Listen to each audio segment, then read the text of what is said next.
तो कैसे है प्यारे बच्चे, मेरा नाम है जय और आज मैं आप सभी लोगों को पढ़ाऊंगा, मतलब हल कराऊंगा। ये एक्सरसाइज नंबर 3 है जिसका नाम है ज्यामितीय आकृतियों की समझ। ठीक है, यहाँ पे गड़बड़ है, आपकी किताब में नहीं है। ठीक है, आइए हम लोग इसको शुरू करते हैं। लेकिन उससे पहले जो पहली बार आए हैं प्लीज चैनल को सब्सक्राइब कर दीजिएगा और वीडियो को लाइक जरूर कर दीजिएगा, भूलिएगा नहीं। ठीक है, चलिए आइए शुरू करते हैं। देखिए, ज्यामितीय आकृतियों की समझ, आपने ये चैप्टर पढ़ लिया होगा ऐसी हम उम्मीद करते हैं, और यदि नहीं पढ़ा है तो जरूर पढ़ लीजिए। ठीक है, उसके बाद ही समझ में आएगा प्रश्नावली। इसमें बहुत सारी आकृतियां हैं जिसके बारे में आपको, जिसके गुण के बारे में या बहुत सारी चीजें हैं जिसके बारे में आपको जानना है। चलिए देखिए, सरल एवं बंद आकृति क्या होती है, उदाहरण देते हुए उसके प्रमुख गुणों को समझाइए। देखिए यहाँ पे सरल और बंद आकृति, सिंपल सी कोई भी आकृति होती है जो सीधी सी, पहले तो वो बंद हो। सरल आकृति क्या होती है, देखिए ध्यान से, पहले ये तो जरूरी है कि भाई पहले उसको तो बंद होना जरूरी है।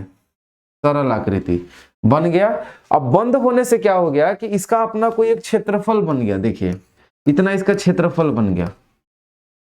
ठीक है, ये इसका क्षेत्रफल बन गया। चलिए हम यहाँ आयत का उदाहरण लेते हैं। देखिए ये आयत है, यहां से निकला और ये यहाँ पे है। अब ये क्षेत्रफल का निर्माण कर लेते हैं। ये दोनों, मतलब ये दोनों के दोनों क्या है, ये दोनों के दोनों एक बंद आकृति हैं। ठीक है, पहली बात सरल आकृति है। ठीक है, और उसके साथ में इन्होंने एक क्षेत्रफल का निर्माण किया है। लेकिन जरा आप ये बताइए कि क्या ये बंद आकृति है, क्या नहीं है? तो ये क्या क्षेत्रफल का निर्माण करेगा क्या? अरे इसका ये क्षेत्रफल है जी, ये क्षेत्रफल है, ये तो बंद है, ये नहीं है। बात को समझिए, तो ये क्षेत्रफल नहीं बना पाएगा। ठीक है, सरल तो है लेकिन ये क्षेत्रफल नहीं बना पाएगा। तो इसीलिए, लेकिन ये सभी क्या है, पहले तो सरल है और ये क्षेत्रफल का निर्माण करेंगे। ठीक है, और ये एक दूसरे को कहीं पर काटेंगे नहीं। यही इसका क्या होता है, यही इसकी परिभाषा होती है। आइए आगे बढ़ते हैं। देखिए जैसे यहाँ पे आपको लिखा भी हुआ, क्षेत्रफल का निर्माण करे, और दूसरा कि वो कहीं भी एक दूसरे को काटे नहीं, छांटे नहीं। ठीक है, ये इसका हो जाता है। चलिए आगे बढ़ते हैं। ठीक है, यहाँ पे आपको दिया गया उदाहरण त्रिभुज है, आयत है, ये है वृत्त। ठीक है, वृत्त है, ये आपका आयत है, ये त्रिभुज है। चलिए आगे बढ़िए। आप कमेंट बॉक्स में बताइए कि चारों कोणों का मान कितना होता है आयत में। आगे देखिए, निम्न आकृतियों में से पहचान करें कि कौन सी सरल है और कौन सी बंद है पर सरल नहीं है, कौन सी खुली है और कौन सी उत्तल और कौन सी अवतल है। देखिए सबसे पहले उत्तल और अवतल में अंतर समझिए। देखिए किसी सबका विकर्ण आप खींच के देखेंगे, एक बिंदु छोड़ करके अगले वाले का एक विकर्ण खोजेंगे, यानी वह रेखा जो कि एक इसका कोण और दूसरा को छोड़ के जैसे तीसरे कोण को जोड़ने वाली रेखा को हम विकर्ण कहते हैं। समझिए, जैसे ये है और इसको छोड़ करके इससे मिलाने वाली रेखा को हम विकर्ण कहते हैं। यहां से ये वाला छोड़ के इसको मिलाने वाली रेखा को विकर्ण कहेंगे और यहां से इसको मिलाने वाली रेखा को विकर्ण कहेंगे। कितने विकर्ण हो गए? 1 2 3 4 गो विकर्ण हो गया। क्या हो गया? 4 गो। चारों आपको लग रहा है क्या कि इस फिगर के बाहर है? आपको ऐसा लग रहा है कि ये चारों इस फिगर के बाहर बना है विकर्ण? ऐसा नहीं है, ये फिगर के अंदर ही बना है। तो फिगर के अंदर बन जाएगा यदि, तो इसको कैसा कहेंगे? तो ये याद रखिएगा, ये उत्तल है। कैसा है ये? इसको उत्तल कहेंगे, उत्तल आकृति कहेंगे। चलिए अब सवाल ये उठता है कि अवतल आकृति किसको कहेंगे सर? तो देखिए इसमें वही चीज करना है, पहला बिंदु छोड़ दिया, दूसरे के बाद तीसरे को मिलाने वाली रेखा को हम इसका विकर्ण कहेंगे। कर तो दिया। अब जरा देखिए क्या इसका विकर्ण फिगर से बाहर आ गया कि नहीं आ गया? अरे फिगर से बाहर आया है, ये रेखा फिगर तो यही है, फिगर से बाहर आ गया, यानी कि ये अवतल है। समझ गए? चलिए आगे बढ़ते हैं। तो इसी तरीके से है, देखिए ये तो खुली आकृति है, ये तो ससुरा कहीं बंद ही नहीं है। बंद होता तब तो क्षेत्रफल का निर्माण करता, तो ये नहीं है। चलिए इतना बंद है, लेकिन ये देखिए क्या है, ये यहाँ पे बंद नहीं है ना, तो इसीलिए ये कोई भी आकृति ये नहीं होगी। चलिए तो इस तरीके से है। और इसमें कै गो भुजा है? कौन सी अवतल? इसमें क्या को भुजा? 1 2 3 4 5 गो, मतलब पंचभुज है। इसमें 1 2 3 4 है, 4 गो है ना। तो 4 गो को क्या बोलते हैं? कमेंट में बॉक्स में बताइए। चतुर्भुज कहते हैं। ठीक है, चलिए अब चतुर्भुज बहुत प्रकार के होते हैं। सम चतुर्भुज है ना, आयत होता है, आपका वर्ग होता है, बहुत तरह के होते हैं। चलिए समलंब चतुर्भुज होते हैं, बहुत सारे होते हैं। नीचे दिए गए षड्भुज के नाम लिखिए तथा उसके सभी संभावित विकर्ण खींचिए। चलिए इसके विकर्णों की संख्या, आप जानते हैं विकर्ण किसको कहते हैं कि पहला यदि आप कोण को ले रहे हैं तो अगले वाले को छोड़ के जो जस्ट अगला वाला कोण को मिलाने वाली रेखा को ही हम क्या कहते हैं, क्या कहते हैं, विकर्ण कहते हैं। अब इसको अपने भाषा में लिख लीजिएगा, जैसे देखिए। और उसके अलावा और भी कोई भी हो चलेगा, ऐसा नहीं है कि ये नहीं, इसी को इसी से मिला देंगे तो ये इसका विकर्ण नहीं हो सकता। इसके अलावा इसको इससे मिलाइए, इसके अलावा इसको इससे मिलाइए, इस तरीके से कुछ भी कर लीजिए, सब इसका विकर्ण ही हो जाएगा। तो इसका विकर्ण देखिए कितना है और इसकी संख्या कितनी है, बताइए, गिन लीजिए। इसमें 1 हो गया, 2 हो गया, 3 हो गया, 4 हो गया, 5 हो गया और 5 को तो हो गया, तो 5 को इसका विकर्ण आपका हो गया। चलिए आगे बढ़ते हैं। जस्ट अपोजिट वाले के होता है, जैसे कि इसमें है 6 गो है, तो यहाँ पर आपको बराबर बराबर छोड़ के चलना है। एगो छोड़ दिया दूसरे पे गया, देखिए यहाँ से शुरू हुआ, इसको छोड़ के यहाँ से आया, तो ये एक विकर्ण हुआ इस तरीके से। तो चलिए ये सब आप समझ गए होंगे, आगे बढ़ते हैं। नीचे के चित्र में कुछ कारें खड़ी हैं और बीच में चौकोर आकार का मैदान है। बताइए कि कितनी कार बहुभुज के अभ्यंतर भाग में है। देखिए यहाँ पे आपको फिगर नहीं दिया गया है, आपके किताब में ये फिगर होगा। देखिए यहाँ पे कुछ ऐसा है नजारा कि कुछ ऐसा एक पार्क है। भाई पार्क जो है कि यहाँ पर दिखाया गया कोई भी पार्क है चौकोर आकार का है, बस इतना दिया गया है। अब कौन सा चौकोर है वो तो राम जाने, लेकिन कितनी कार बहुभुज के अभ्यंतर भाग में है। अब इसके बाद यहाँ पे दिया गया है, यहाँ पर कोई एक अभ्यंतर दिया गया, यहाँ पे 5 गो कार दे दिया जाएगा, ठीक है। और उसके बाद जो बहिर्भाग है यहाँ पे 1 गो 2 गो और 3 गो दे दिया जाएगा। तो इसमें क्या गो पार्क है, 5 गो, इसमें 3 गो है, ठीक है। चलिए आगे बढ़ते हैं। नीचे के 2 कॉलम में से एक में बहुभुज का नाम तथा दूसरे में उसकी भुजाओं की संख्या दी गई है। बहुभुज के नाम को उनकी भुजाओं की संख्या से मिलान कीजिए।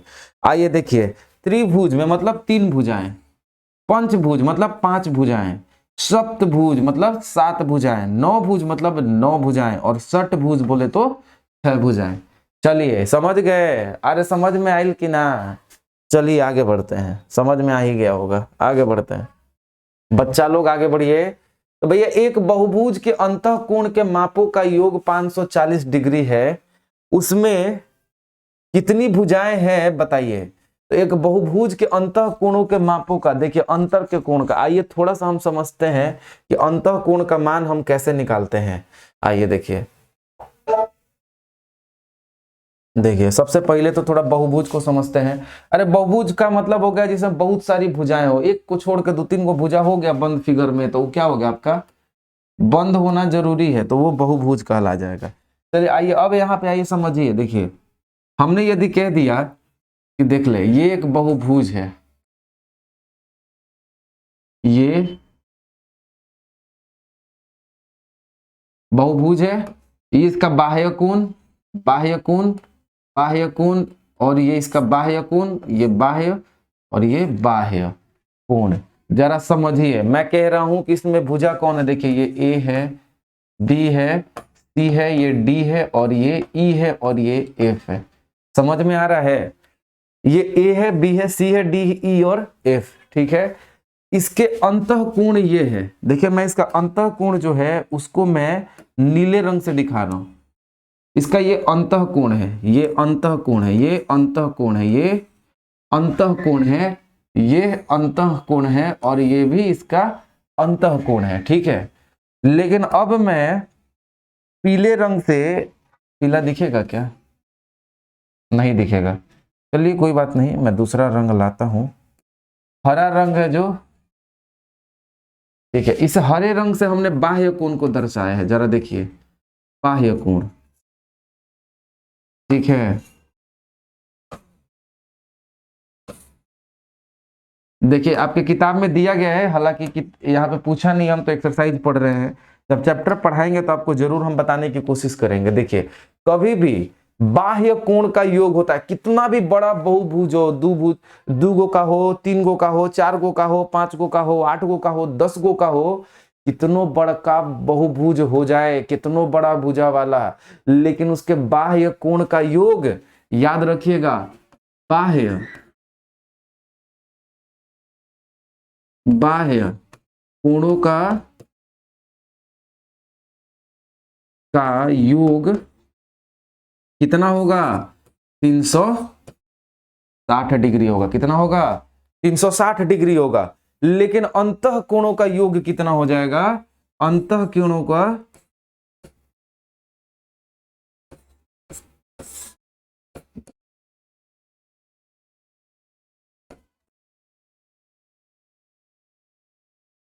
अंतः कोणों का योग, अंतः कोणों का योग कितना हो जाएगा? बताइए जल्दी से। दुगुने दुगुने एन माइनस 2 इंटू 90 कितना होता है? देखिए यहां दिया भी हुआ है। इसको बोलते हैं दुगुने एन माइनस 2 इंटू 90, या इसी को 180 इंटू एन माइनस 2 कर देंगे। अब सवाल ये उठता है कि सर इसमें इसका कितना होगा? सर अंतः कोणों का योग इसका कितना होगा? हमने कहा देख अंतः कोणों का पहले ये एन किसका मान है? एन मतलब क्या होता है? भुजाओं की संख्या, भुजाओं की संख्या। क्या है ये भुजाओं की संख्या। अब देखिए यहां पे आपको कितने भुजाएं? 1 2 3 4 5 और 6 गो है। तो इसके अंतः कोणों का योग कितना आ जाएगा? 180 गुना में 6 माइनस 2 कितना हो जाएगा? 6 में से 2 गया 4 और ये हो गया 180 गुना में 4, 18 चौके कितना होता है? 72, 720। इसे 3 फिगर होगा, 3 फिगर होगा। यदि 3 फिगर तो उसमें क्या कर देंगे? चलिए त्रिभुज का निकाल के देख लीजिए सही आ रहा है कि नहीं। भाई त्रिभुज के अंतः कोणों का योग कितना होता है? कमेंट बॉक्स में छाप दीजिए। त्रिभुज में यही सूत्र लगाइए 180 और यहाँ एन भुजाओं की संख्या कितनी होती है? इसमें 3 माइनस 2 और कट के 1 आ गया। मतलब क्या हो गया? 180 गुने 1 बराबर 180। अब जरा बताइए कि क्या त्रिभुज के अंतः कोणों मतलब अंदर के कोणों का योग 180 के बराबर होता है कि नहीं होता है त्रिभुज में? अरे होता है ना। अरे होता है कि नहीं होता है? जी हाँ, तो यहाँ पे बिल्कुल वही चीज है। ठीक है, अब सवाल आता है कि चतुर्भुज के अंतः कोणों का योग, चतुर्भुज के अंतः कोणों का योग, कोणों का योग जरा ये देखिए। तो यहाँ पे होता है चतुर्भुज के अंतः कोणों का योग। इसमें आप जरा देखिए कि आप जानते हैं कि 180 गुना में ये देखिए यहाँ पे भुजाओं की संख्या एन की जगह कितना होता है चतुर्भुज में? 4 को माइनस 2। अब बराबर में 180 गुने 2 बराबर कितना हो गया? 360 हो गया जी। ये हो गया आपका, बुझे? चलिए, लेकिन ये सब जो है ना समबहुभुज के लिए है। मतलब जिसकी भुजाएं भी आपस में बराबर हो और जिसके सारे कोण भी आपस में बराबर, ये उन लोगों के लिए। चलिए आगे हम लोग बढ़ते हैं फिलहाल के लिए। आइए, यहाँ पे कुछ जानकारी थी जो मैंने आपको जानबूझ के दे दिया, बहुत काम की जानकारी है ये। आइए अब यहाँ पे आता है कि एक बहुभुज के अंतः कोणों के मापों का योग 540 डिग्री है। अंतः कोणों के मापों का योग 500। अब आपको पूछ देगा कि संख्या बताइए, तो आप नहीं बता दीजिएगा। मेरा सारा बचवा लोग जान गया है कि सर एकदम आसान है। देखिए यहाँ बोला अंतः कोणों का योग 540 है, और हमको सर ने अभी बताया था कि सर अंतः कोणों का जो योग होता है, सर ने उसका सूत्र बताया था कि 180 इंटू एन माइनस